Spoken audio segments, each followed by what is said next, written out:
Okay, now we're going to get into some fun stuff.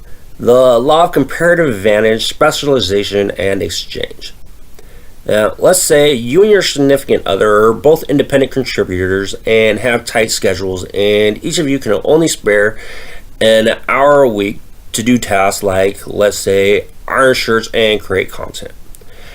Each of you must turn in content 3 times a week, and each of you prefers iron shirts when you have time. Let's say it takes you a half hour to create one thing of content. Your significant other uses different processes to create the content, so it takes them a full hour. But your significant other is awesome at ironing shirts, and it only takes them 5 minutes to iron one shirt. You take twice as long at 10 minutes to iron the same shirt. During that hour that's set aside each week for content creation and ironing, content creation takes priority. If each of you do your own work, content creation and ironing, you create your content in 30 minutes and iron 3 shirts. Your significant other uses the whole time to create content and leaves no time for ironing. Thus, you have combined output of 2 things of content and 3 iron shirts.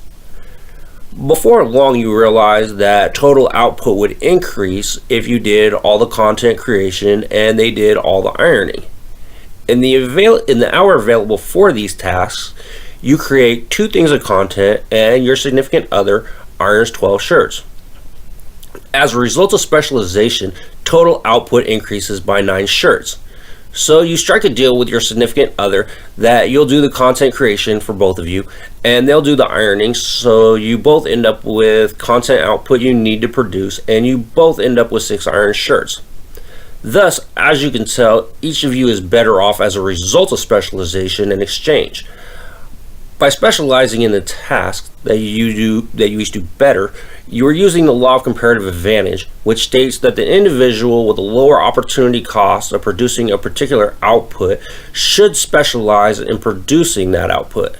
See, you face lower opportunity cost creating content than does your significant other, because in the same time that it takes to create it, you could iron 3 shirts, whereas your significant other can iron 12 shirts in the time it takes to create that one thing of content.